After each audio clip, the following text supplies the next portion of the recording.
Matteus, hoofstuk 3.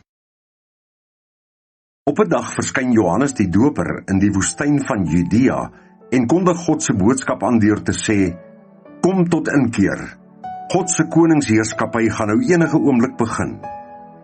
Jesaja het juis van Johannes gepraat toe hy gesê het: Hy is 'n stem wat uitroep in die woestyn: Kry die Here se pad gereed, maak vir hom 'n hoofweg.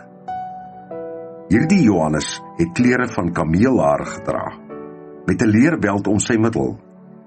Hy het van sprinkane en veldheuning gelewe. Kort voorlank begin daartoe mense uit Jerusalem en uit die hele Judea en Jordaan omgewing na hom toe stroom. En nadat hulle sondes bely het, het hy hulle in die Jordaanrivier gedoop. Toe Johannes besef hoeveel Fariseërs en Sadduseërs kom om deur hom gedoop te word, het hy hulle soos volg berisp: Julle broeiselslange, wie het julle wys gemaak dat julle God se dreigende oordeel kan vryspring? Bewys eerder deur julle voorbeeldige lewe dat julle werklik tot inkeer gekom het. En moet tog nie julleself bluf met die gedagte: ons is veilig.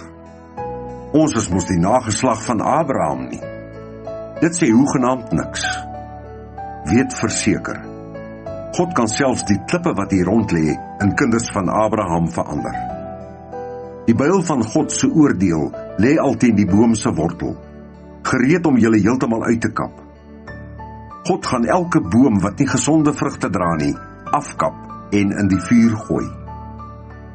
Ek doop julle wel met water as teken van julle bekering, maar na my kom daar iemand wat baie belangriker is as ek.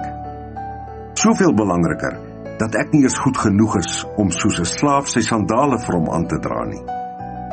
Hy sal julle doop met die Heilige Gees en met vuur. Sy oesvurk is in sy hand, en hy sal sy dorsvloer deeglik skoon maak. Hy sal sy koring in sy skuur bymekaar maak, maar die kaf sal hy in die vuur verbrand, wat nooit geblus sal word nie. Op 'n dag het Jesus van Galilea af by die Jordaanrivier aangekom om deur Johannes gedoop te word. Maar Johannes wou hom keer.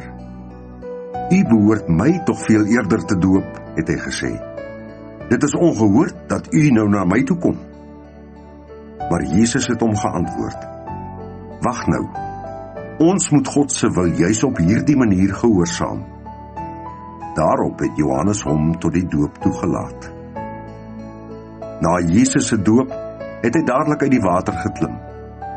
Net daar gaan die hemel toe vir hom oop, en hy sien hoe die Gees van God soos 'n duif op hom afdaal. Daar kom toe 'n stem uit die hemel wat sê: Hy is my geliefde seun, 'n kind so na my hart. Tot sover.